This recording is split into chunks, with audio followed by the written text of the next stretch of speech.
Welcome to Women Express. I'm your host, Denise Harrington. And today I'm a lucky girl, and I'm always excited. Everyone knows I'm always excited when I do these podcasts. But today I'm a lucky girl to have my friend, colleague, and client, Karen Parkin. She's going to be telling us a lot about what her journey was from starting out as a young sales director and moving her way up to not only the CHRO of Adidas, but also on their executive board. That says a whole lot about who you are. But I can tell you one thing about Karen. She's a lot of fun. She can be serious business too.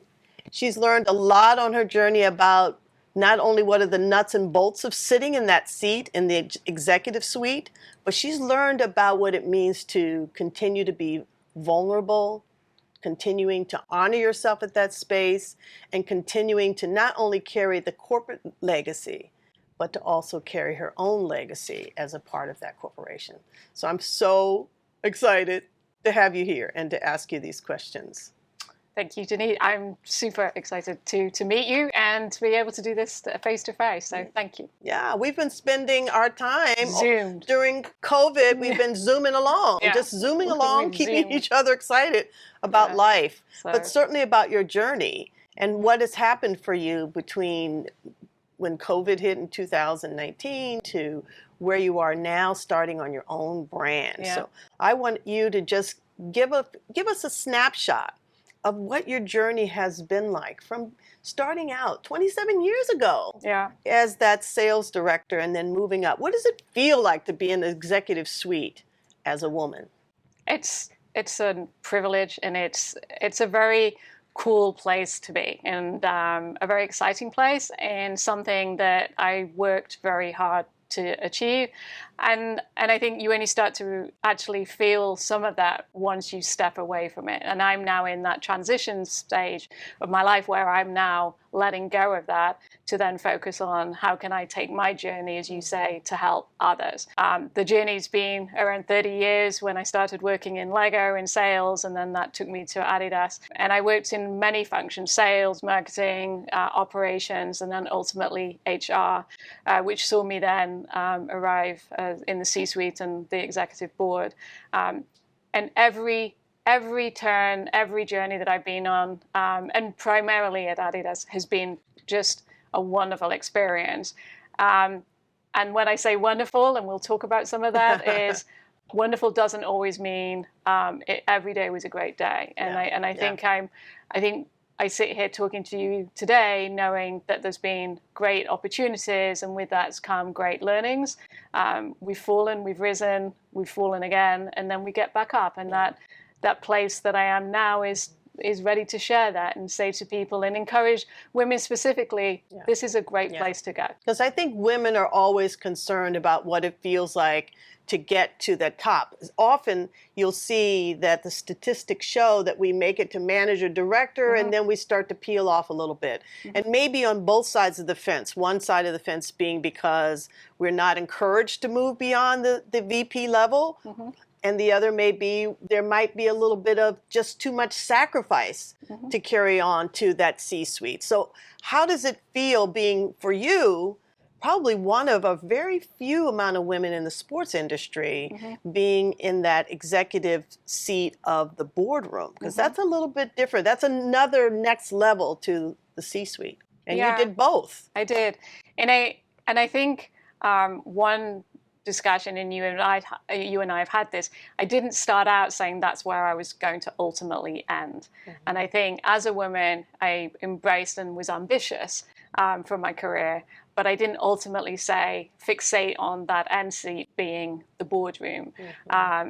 What I then started to enjoy was my career and the challenges and the opportunities, and I do say be very open to those opportunities and be brave enough. And that's where we do have to look at each other and say, you've got to be brave enough to move around, to change your experience. I love the younger generation coming into the workspace right now because they're much more open and able to diversify their skills. They want it. They're not as concerned about moving sideways to get different experience. They don't carry that stigma that perhaps our generation did. But I think to get into that C-suite, to push yourself forward, forward was ultimately not something I fixated on, but started to see and get closer to as I allowed my journey to be what was right for Karen. And with that then came that opportunity, and an opportunity I mean still and will always be incredibly proud and privileged to have had in front of me. You know, it's interesting because a lot of the times, especially in these podcasts, we give little snippets of different things. We did a podcast on getting a seat at the table, board table. We did that. We did things on finance. We talk about our leadership. But moving up in a major corporation, you get to see, it's almost like you get to see a different level where the elevator stops, you get to see that level, then the next level, then the next level. So those learnings that you took along, what would you say are the most valuable lessons you learned at each stop? I learned, and I've done a speech, and it's around, we use the word sacrifice. I learned that I was going to have to make decisions and choices, and at each opportunity there's the content of the role that you're doing and the learnings of the functional expertise. That's an easy path to be on, and basically that path is open for everyone. The bigger path that we need to then discuss and think about is what's it going to take of me as a person, as a wife, as a mother, to be on that journey. And you're absolutely right. Women are definitely pushing through much stronger now into the middle manager levels of the organization, but we still don't see the right balance of that pushing up through VP and above. It's getting better, but we need more. And you have to grow through. You can't just be putting people in seats because you're looking for the diversity as opposed. Good point. You've got to have the content and the experience. Good point. And for me, and I speak about this a lot, is you're going to have to make some choices. And if you want to be on this path, if you want to be in the C-suite ultimately, that means you can't be everywhere all of the time. And you've got to learn to decide what do I want therefore in my life. For me and my family, and it is not just a discussion for yourself, we wanted and we enjoyed this path. And it was a path that we were all on together. Right. That means the family chose for the sacrifices of mum not being there all the time, holidays being disrupted because work crisis came up, and you have to put those things first. You can't come on this path and decide, well, I don't want to do that, but I still want the accolade of being in the C-suite.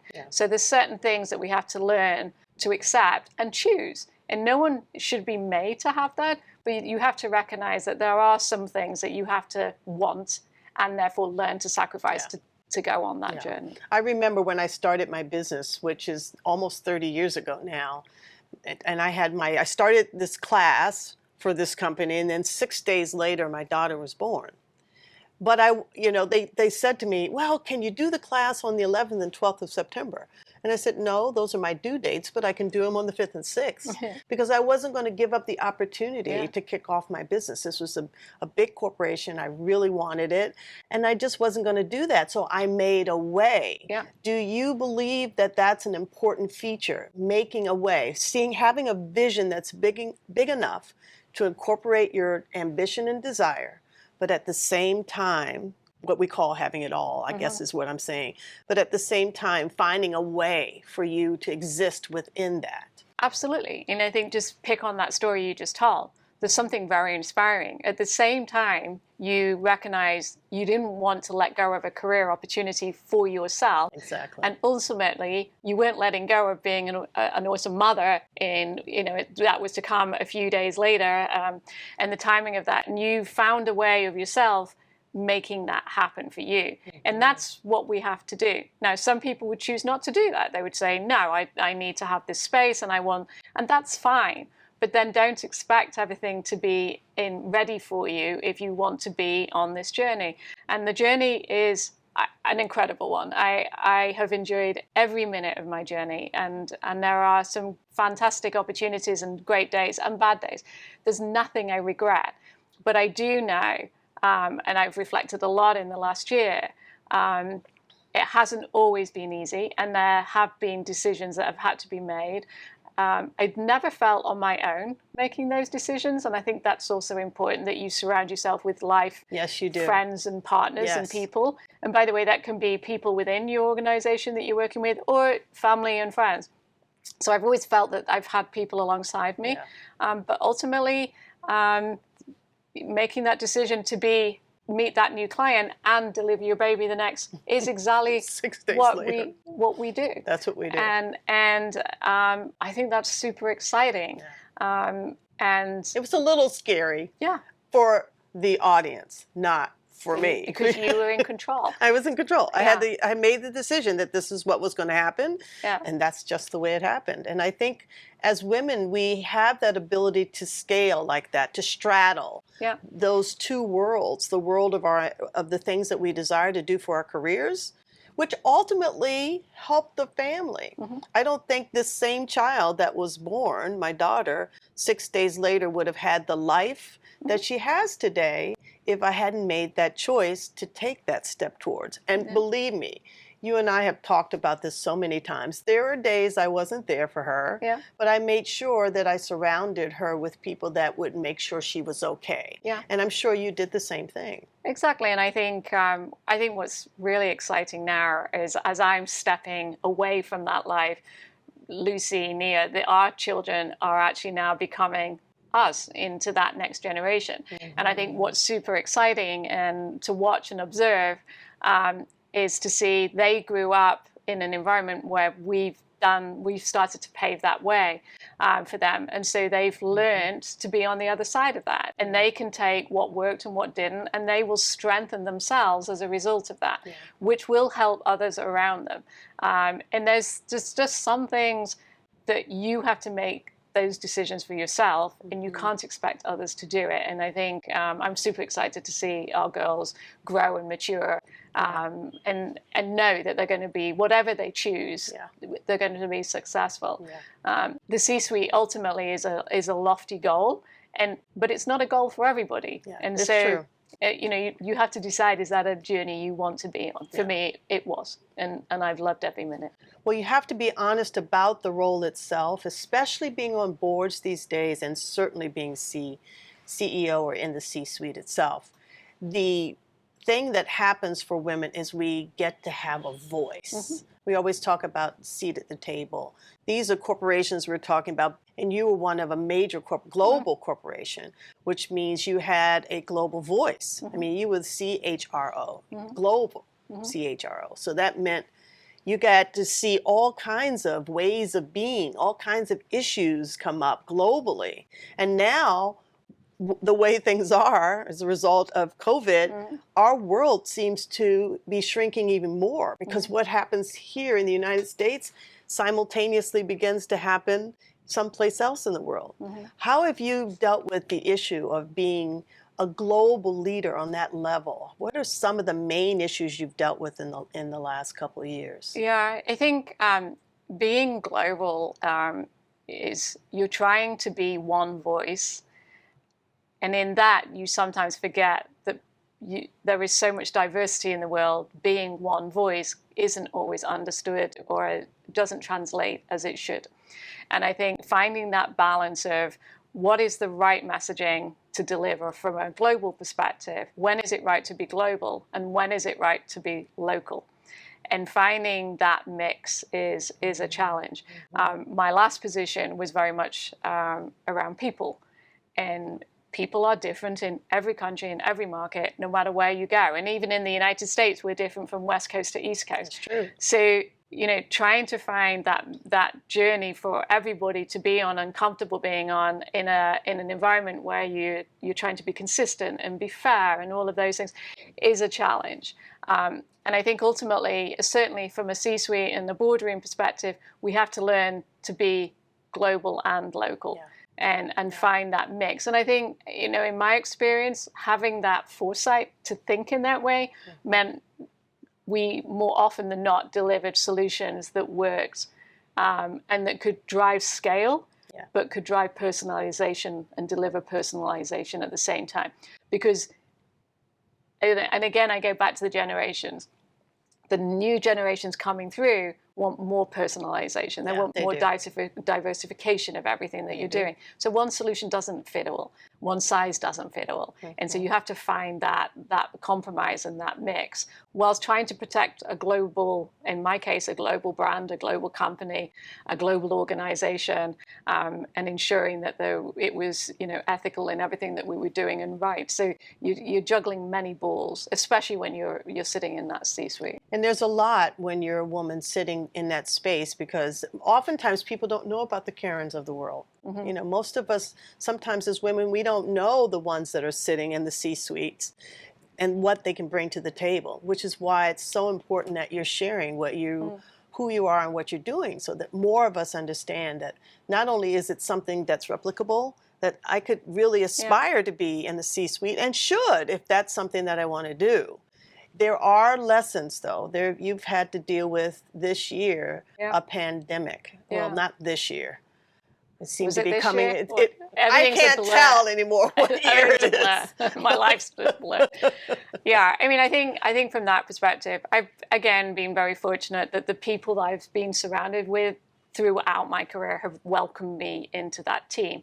Equally, I have made myself found my seat to be welcomed, and I think there is something in that as well. And I think you have to, as a woman, you are going to walk into environments that aren't yet surrounded by the likes of yourself. That is a fact. That's a good point. So we know that. So therefore, how do you want to navigate that, knowing you're going to have to navigate it more than perhaps the guy sitting next to you is going to have to do? And I've always been very fortunate. I've never felt not welcome because of that.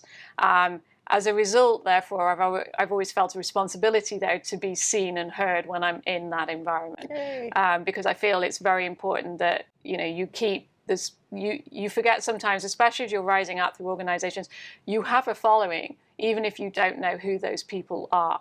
And people are looking at you as you grow up, as your career. There's people coming in behind you. And I reflect on that because I was doing the very same thing. And so, therefore, of course, people are doing that behind me.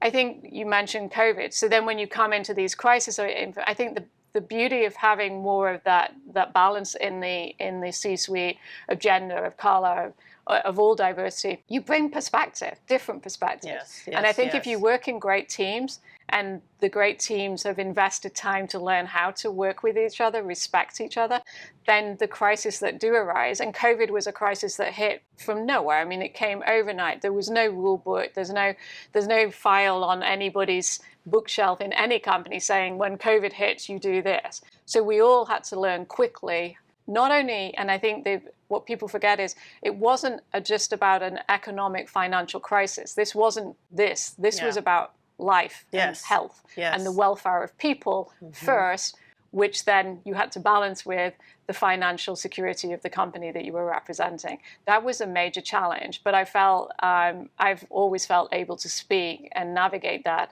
It was a very stressful time for many of us, and I'm grateful, actually, as I reflect. It took a lot of me. And you met me as I was just coming off the back of that. I was exhausted. I got stuck personally myself in 18 weeks in Germany with, I got on a plane to go for 2 weeks and I came home 18 weeks later, having spent a lot of time just by myself in an apartment in Germany, which is not my home, and had no one close by me, no family, no friends. And so it took its toll on me personally, but being in that C-suite, that's where I needed to be. And there was no hesitation from me or my family that that's where I should be. And I would not change a thing. That's exactly where I should have been, and I would make the same decision tomorrow. But I've watched that for you, your decision making over time and just your way of thinking over time as you were managing Black Lives Matter issues as well, because those were two big issues that you were dealing with during that time. Yeah. And I've watched you over the last year really coming to almost a crystal vision around what it really does mean to have diversity at a table. Yeah. I know you just said that diversity is important for perspective, but I think you now have a deeper feeling about that, what diversity means, what a global perspective means. Can you tell us a little bit about that? Yeah, and I think, Black Lives Matter came for me, and actually was the end of my career with Adidas. And I think I think it came at the end of COVID. I was still in Germany when sadly George Floyd was killed. But I think what it brought to me was a need for something more change. There's a change that we'd spoken about, but needed more acceleration. It needed more, and people quickly got up and said, "Enough is enough." And that was globally. There was, but then within your environments where we were all sitting at the time, there was also an ask of everybody internally to make that change too. And I sit there and I reflect of everything that we did. And I truly, again, I'm grateful because the people I was working with that were asking were really smart, committed people. And I recognized quite early it was a time to make the change happen. And we were doing this at speed. The demands came quickly, whether it be through consumers or whether it be through employees. And you were trying to navigate that in the context of where the journey that you were already on, with a second big ask. I mean, it came literally on the back of COVID. But I was thankful that no one around me felt this was wrong, that it was not the right time or anything. So it was get after it within the world of Adidas, which is where I was at the time. The teams that formed, the groups that formed internally, although very vocal and very strong about their ask, were very engaging. They weren't just demanding and then sitting waiting. They wanted to be part of the solution. Right. And they did a tremendous job. And I think the leadership, specifically of the board or the North America leadership, working with these teams and the Adidas Fight Racism teams, did some tremendous work. What that then meant was ultimate change. Yes. And what I then had to reflect on, that change was directed and coming at me. And first of all, I was on the board. Secondly, I was sitting in the seat that looks after people. The people. And there comes a responsibility. And this is, if I look at hindsight, I have no regrets at all. When you sign these contracts, there comes a time when you have to own the signature that you put the pen to paper. And the demands of change needed change. And there needed to be some change in the C-suite. And that change was me. And it's not about the story or the drama around that, the right or the wrong. It was the truth, and that was needed. And I think you look now a year on, everybody's thriving, everybody's successful. They're doing a great job with their plan, and know that the journey's a long one. You can't resolve these issues. But the good thing is they've pushed their agenda forward. There's more diversity now in Adidas. And you've done a deep dive within yourself. And I came away and thought about, You've absolutely.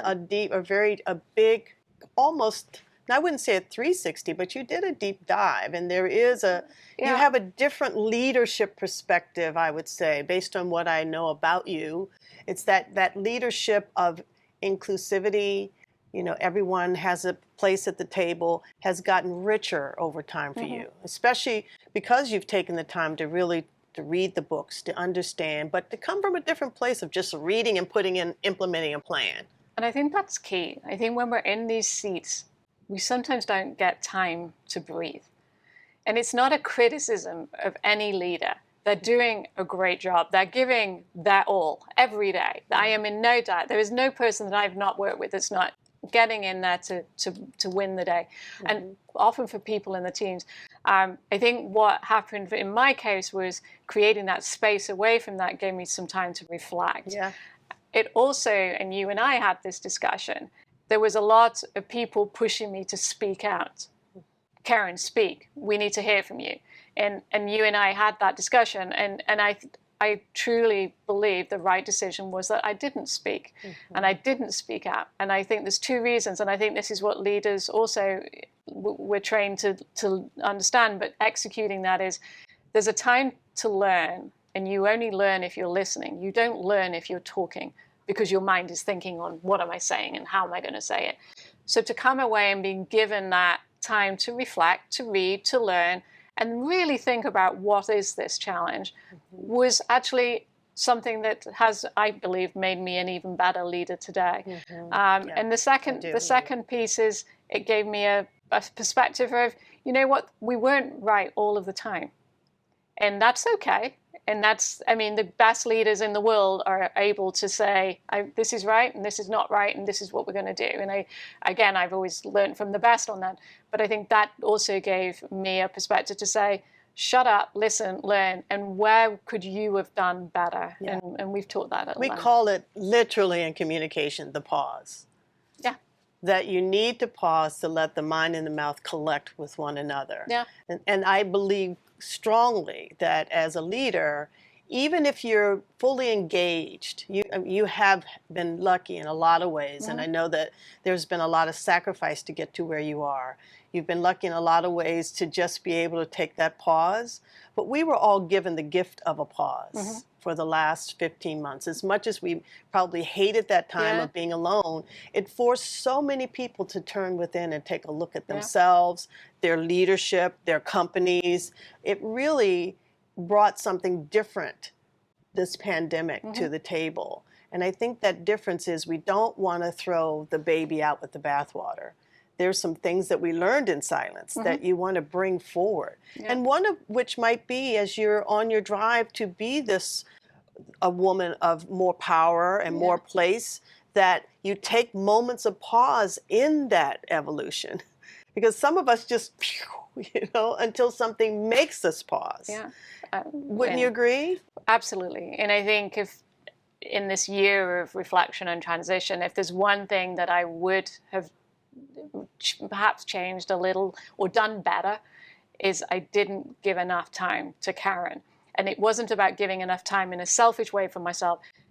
Really, that there was a perspective of me and what was I able to speak of. I think a blind spot for Karen was she was giving so much of herself to something else that she forgot about herself. And then when it was needed, whether that be through mental exhaustion or whatever of COVID, to then managing a crisis and wanting to do the right thing for the Black Lives Matter movement, everything at once came in, and suddenly isolated and away from my whole infrastructure that's my team, that's always been there and picks me up unknowingly.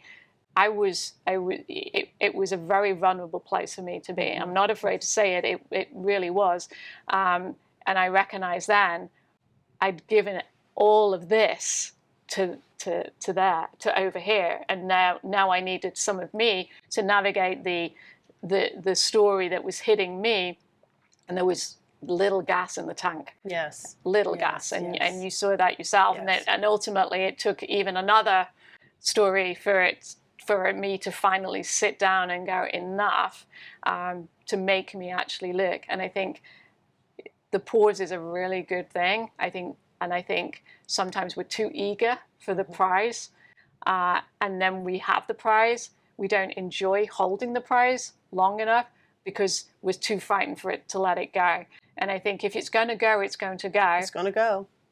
It really Everybody just enjoy it more, and be a little slower around, take those times, and I think take those pauses, because you will be a better leader by doing so. You take the pause. I think if there's anything we can say to leaders, learn to take intentional pauses.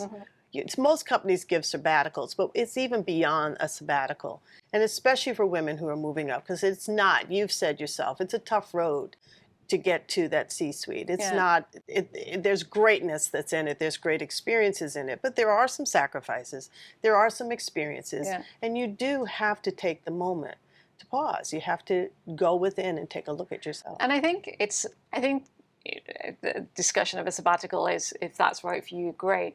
I think it's recognizing that I was a wife, a mom, person of business, a board member. Did I actually look at all those things and find balance? And you can't get balance, because that's, and I in fact I hate the word balance. I call it integration. I don't know why. Integration is a much better word. I learn something every day from you.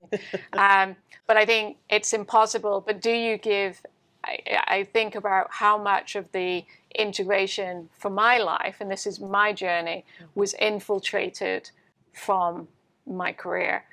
And if I should have created a little bit more separation. Not that it was right or wrong at the time, but it impacted me when things were draining from me. Right. And you don't see those moments coming, and you should always be prepared for those moments because you don't know that they're going to come, and you should be the best prepared you can be as a leader to navigate when they do. Yeah, and you need that inner gas. You need that stability within yourself is an important piece. Yeah.